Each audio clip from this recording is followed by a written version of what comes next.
Hello बच्चों, नमस्ते, सत श्री अकाल, आदाब। मैं हूं डॉक्टर नीतीश शर्मा, आपका जोलॉजी का टीचर।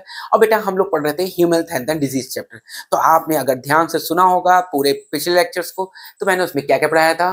तो मैंने उसमें पढ़ाया था आपको डिजीज की डिफिनेशन, डिजीज के टाइप, हेल्थ की definition according to old concept and according to new concept, यानी WHO के अकॉर्डिंगली।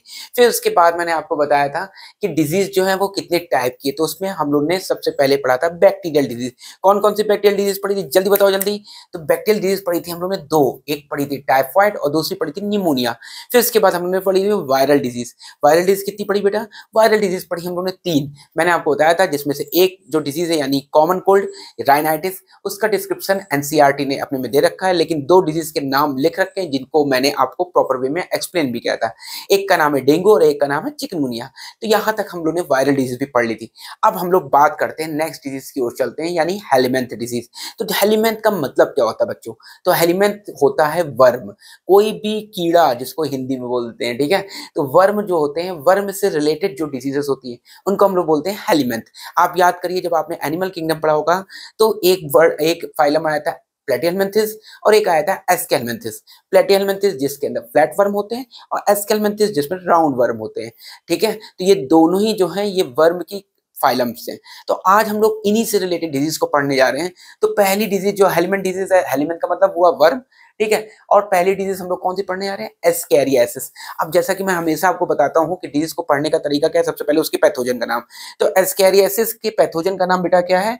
इसके पैथोजन का नाम है एस्कैरिस लुम्ब्रिक्वाइड। क्या नाम है?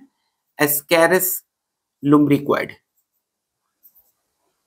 लुम्ब्रिक्वाइड, ये पूरा इसका नाम है एस्कैरिस लुम्ब्रिक्वाइड, ठीक है। और इसका जो फाइलम है वो फाइलम कौन सा होगा? फाइलम मैं आपको ऐसे बता दे रहा हूँ, ठीक है। तो फाइलम का नाम क्या है? एस्केलमेंथिस। इसका फाइलम कौन है बेटा? फाइलम है एस्केलमेंथिस, ठीक है। तो एस्केरिस लुम्ब्रिक्वाइड के फाइलम का नाम है एस्केलमेंथिस, ठीक। फिर दूसरी बात, तो ये मैंने हालांकि यहाँ लिख दिया है गलती से, ठीक है। तो समझ गया हम पैथोजन का नाम क्या है? एस्केरिस लुम्ब्रिक्वाइड और इसका फाइलम कौन सा है? एस्केलमेंथिस। फिर नेक्स्ट थिंग पे आ जाते हैं। तो जो एस्केरिस होता है वो फैलता कैसे, वो हमारी बॉडी तक पहुंचता कैसे? तो अगर हम कभी भी गंदा खाना खा लेते हैं, गंदा खाने का मतलब ये नहीं कि आप नाली के पास बैठ के खाना खाने लगे ना। गंदा खाने का मतलब है जो भी ये एस्केरिस के बच्चे होते हैं वो इतने छोटे होते हैं ना कि आपको पता भी नहीं लगता। अच्छा, एक मस्ती वाली बात बताते हैं आपको। जो एस्केरिस लुम्ब्रिक्वाइड होता है ना, तो वो खाने को गंदा कैसे करता है? तो इसको गंदा करने के लिए आपको उंगलियां गंदी चाहिए, या फिर क्या होता है, हाउस फ्लाई जो है ना वो इसका वेक्टर होती है। एक्चुअल में एस्केरिस के अंडे पड़े होते हैं स्टूल में, पॉटी पे, है ना। और पॉटी जैसे कोई इन्फेक्टेड पर्सन है तो ये जीआईटी को इन्फेक्ट करने वाला एनिमल है, तो करता क्या है, ये जीआईटी के थ्रू जब बाहर जाता है तो अपने अंडे, एक फीमेल एस्केरिस लगभग 2 लाख अंडे दे देती है, ठीक है। तो वो 2 लाख अंडे जो है स्टूल के थ्रू बाहर पास आउट होंगे उस इन्फेक्टेड पर्सन से, और उसी स्टूल पे बैठ जाती है हॉर्स फ्लाइज। हॉर्स फ्लाई अपने पैरों में अगर वो अंडे फंसा ली, आपने ध्यान दिया होगा हॉर्स फ्लाई के पैर में ब्रिसल्स होते हैं यानी बाल निकले होते हैं छोटे छोटे, तो उन्हीं में वो अंडे फंस जाते हैं। और जब भी वो हॉर्स फ्लाई जहां जहां भी बैठेगी वहां वहां पे अपने हाथ पैर को झाड़ती, कभी आपने ध्यान दिया होगा हॉर्स फ्लाई को, तो अपने मुंह को रफ करती है और अपने हाथ पैरों को, ताकि वो कहीं पे भी आसानी से चिपक सके, ठीक है। तो वो क्या करती है, जैसे आपने कहीं पर भी कोई बाहर का खाना खा रहे हैं, चाहे वो गोलगप्पे हो, बस गोलगप्पे नाम सुन के गुस्सा आने लगा होगा सर पे कि क्या सर गोलगप्पे को खराब कर रहे हैं। मैं खराब नहीं कर रहा हूँ भाई, हाउस फ्लाई खराब कर रही है। तो हाउस फ्लाई क्या करती है, जैसे मटर खुली हुई रखी है गोलगप्पे वाली, और उस पर गई और उस पर जाके हाथ पैर को झाड़ दिया, तो उससे क्या पहुंच गया? उससे पहुंच गया ऐसे इसके अंडे भी, या जलेबी भी बैठ गई, या समोसे में बैठ गई, कहीं पर भी ऐसी जगह जहां पे खुला सामान होगा। तो सवाल ये है कि अगर आप बाहर का खाना खाते हो मार्केट वाला, तो उससे एस्कैरियोसिस होने के चांसेस ज्यादा रहते हैं, ठीक है। दूसरी चीज क्या है बेटा? दूसरी चीज ये छोटे बच्चों को, अब ऐसा कोई जरूरी नहीं है कि केवल उन्हीं लोग को हो रहा है जो बाहर खाना खा रहे हैं। अगर आपने हाथ को प्रॉपर नहीं धुला है, जैसे कहते हैं ना कि कम से कम 20 सेकंड तक हाथ को रब करना चाहिए और नेल्स को 20 से साफ करना चाहिए, अगर आपने ऐसा काम प्रॉपर नहीं किया है तो आपके हाथ पैर में मिट्टी रहती है, और उसी मिट्टी में हो सकता है इसके अंडे पड़े हों, क्योंकि जब स्टूल यानी वेस्ट जो होता है वो डिकम्पोज हो जाता है मिट्टी में, तो वो पता नहीं लगता है कि कहाँ पे स्टूल है कहाँ मिट्टी है। और वहीं पे आप बैट बॉल खेल के आपने हाथ को अच्छे से धुला नहीं, है ना, 20 सेकंड तक रब नहीं किया, और वो अंडे जो है उंगलियों में नाखून नाखूनों के बीच में फंस गए, आपने खाना खाया तो आपके पहुंच गए। या फिर छोटे बच्चे होते हैं, आपने ध्यान दिया होगा, इंग इंग इंग इंग करते करते चलते हैं, ठीक है, तो क्या करते हैं, जो भी जूता चप्पल होता है तो उसको मुंह में डाल लेते हैं, चाट लेते हैं, क्योंकि इसमें मिट्टी लगी होती है और उनको मिट्टी की रिक्वायरमेंट होती है, यानी कैल्शियम की, ठीक है। तो उससे क्या होता है, एस्केरिस के अंडे उनमें चले। या फिर वो लोग जिस हाथ से पैर से चल रहे थे तो हाथ को चाट लिया या हाथ को मुंह के अंदर रख लिया। तो इन सब वजहों से छोटे बच्चों में और बड़े गिन जो बाहर का खाना बहुत खाते हैं और ऐसी जगह जहाँ स्ट्रीट फूड ज्यादा होते हैं या खुला खाना हो, तो इन सब जगहों पर क्या होता है बेटा, जो हाउस फ्लाई के थ्रू जो है वो कंटामिनेशन हो जाता है फूड का और वहां पे पहुंच जाते हैं एस्केरिस के अंडे। तो अब बात करते हैं, वापस पॉइंट पे आते हैं हम लोग। तो मोड ऑफ ट्रांसमिशन कैसे होगा, by contaminated food and water. किसके थ्रू होता है बेटा, कंटामिनेटेड फूड एंड वाटर, ठीक है। तो कंटामिनेटेड फूड एंड वाटर के थ्रू क्या हो गया, इसका ये हमारे बॉडी के अंदर गया। और अंदर कहाँ गया, जीआईटी में। कहाँ जाता है वो, जीआईटी। जीआईटी का मतलब क्या होता है बेटा, गैस्ट्रो इंटेस्टाइनल ट्रैक, यानी हमारी alimentary canal, gastro intestinal tract, या फिर जिसको हम लोग क्या बोलते हैं, स्लैश करके मैं लिख दे रहा हूँ, एलिमेंट्री कैनाल, ठीक है, यहाँ पहुंच जाता है एलिमेंट्री कैनाल, ठीक। यहाँ तक की कहानी तो नॉर्मल होगी। अब आते हैं इसके वेक्टर पे। तो इसका वेक्टर कौन होता है, वेक्टर कौन होते हैं, वेक्टर वो होते हैं बेटा जो किसी डिजीज को कैरी करके ले जाते हैं। तो इसका वेक्टर कौन होता है, हाउस फ्लाई। कौन होता है बेटा, house fly. Basically house fly होती है, क्योंकि हाउस फ्लाई मिट्टी इट्टी पे या स्टूल पे बैठ के वो इधर से उधर चीजों को लेके जाती है, ठीक है। तो इसके बाद नेक्स्ट इसमें वेक्टर के बाद क्या लिखेंगे, तो वेक्टर के बाद ये कैसा पैरासाइट है, तो ये पैरासाइट कैसा है, ये एंडो पैरासाइट है। एंडो पैरासाइट क्या होते हैं बेटा, जो बॉडी के अंदर रह के होस्ट को नुकसान पहुंचाए वो एंडो पैरासाइट, और जो बॉडी के बाहर रह के होस्ट को नुकसान पहुंचाते हैं वो एक्टो पैरासाइट।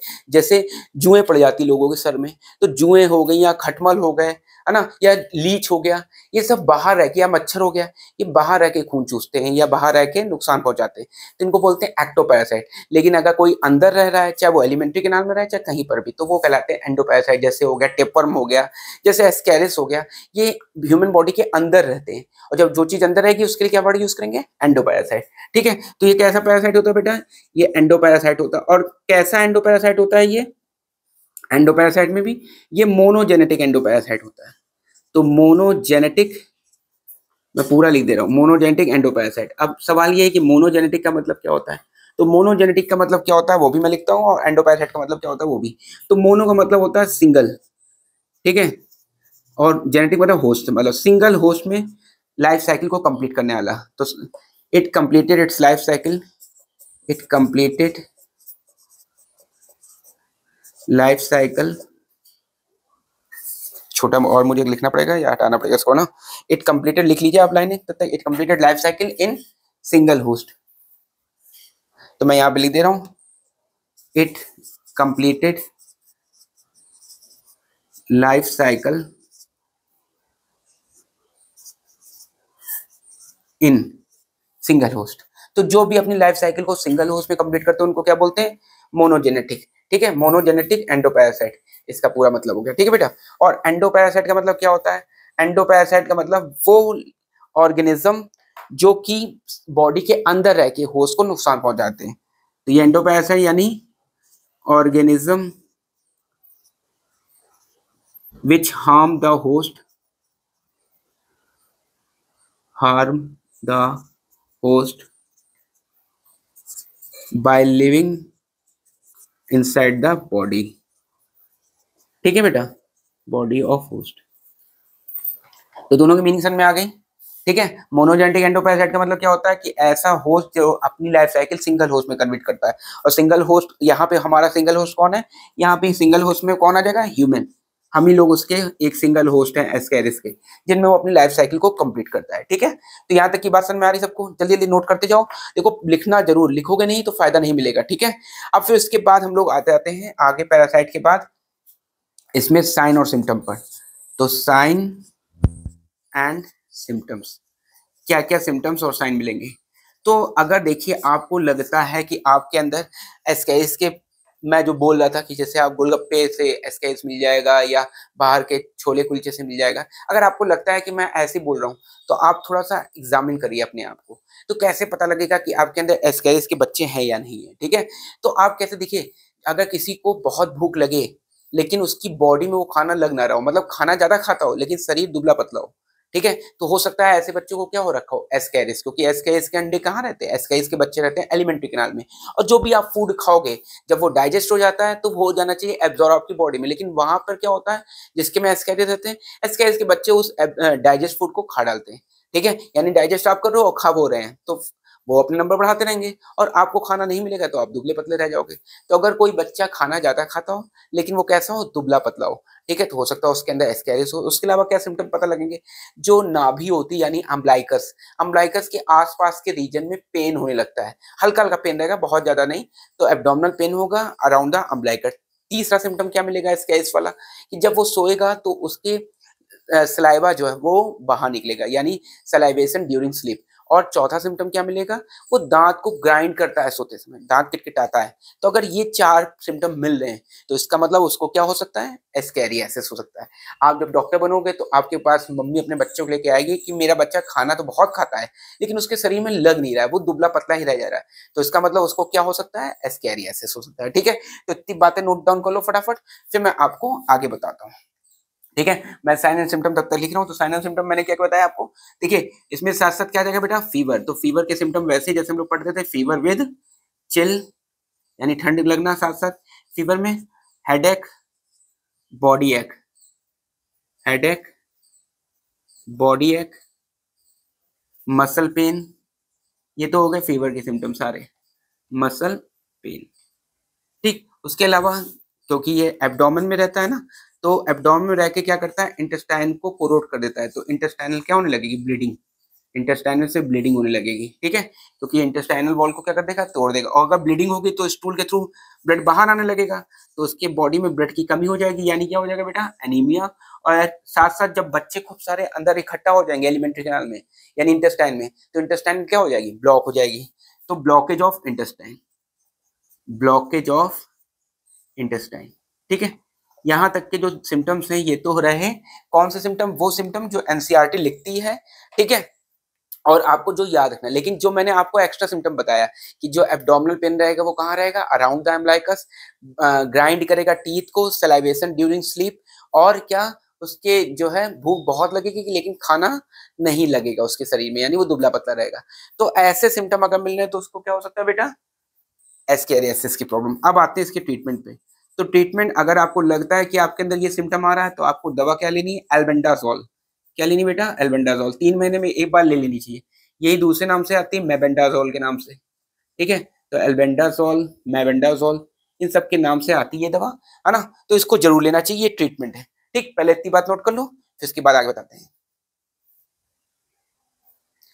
तो आपने बेटा नोट कर लिया। अब फटाफट एक बार रिवीजन कर लेते हैं कि हेलिमेंथ का मतलब क्या होता है, वर्म। वर्म जो होते हैं वो कौन से फाइलम के मेंबर हैं, प्लेटिनमेंथिस, एस्केलमेंथिस, हेलमेंथ का मतलब वर्म। ठीक है, फिर हमने पढ़ा कि एस्कैरियासिस जो डिजीज होती है उस हेलिमेंथ का नाम क्या है, एस्कैरिस लुम्ब्रिक्वाइड। एस्कैरिस लुम्ब्रिक्वाइड कैसा पैरासाइट है, एंडोपैरासाइट। एंडोपैरासाइट क्या होते हैं, वो पैरासाइट जो होस्ट की बॉडी के अंदर रह के उसका खाना खाएं या फिर खून चूसे, कुछ भी ऐसा करें। ठीक है, तो उनको हम लोग एंडोपैरासाइट, और इसको बोलते हैं मोनोजेनेटिक एंडोपैरासाइट। क्यों मोनोजेनेटिक, क्योंकि ये अपनी लाइफ साइकिल को सिंगल होस्ट में कंप्लीट करता है, और इसका सिंगल होस्ट कौन है, ह्यूमन। ठीक है, तो एस्कैरिस लुम्ब्रिक्वाइड कैसा है एनिमल, ये बेटा एक प्रकार का वर्म है जो कि मोनोजेनेटिक एंडोपैरासाइट है, क्योंकि अपनी लाइफ साइकिल को एक होस्ट में कंप्लीट करता है। फिर इसका मोड ऑफ ट्रांसमिशन, ये कैसे ट्रांसमिट होता है, वो food, contaminated food and water से। अगर आपके हाथ गंदे हैं, नेल्स में मिट्टी है, या फिर बच्चा घुटनों के बल चल रहा है, वो मिट्टी वाले हाथ को डाल लेता है, तो इन सब जगहों से, या आपने बाहर का खाना खाया है जो कि कंटामिनेटेड है, साफ सफाई अच्छे से नहीं रखी गई है, वहां पे हाउस फ्लाई आ सकती है।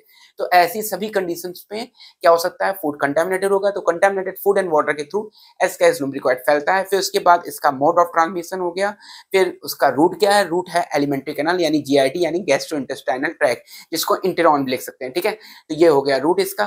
फिर उसके बाद हम लोगों ने पढ़ा रूट के बाद कि इसका वेक्टर कौन है, तो वेक्टर इसका हाउस फ्लाई है। और फिर साइन एंड सिम्टम पढ़े, तो साइन एंड सिम्टम में क्या पढ़ा, फीवर के सारे सिम्टम पढ़े, यानी fever with chill, headache, body एक एंड मस्कुलर पेन।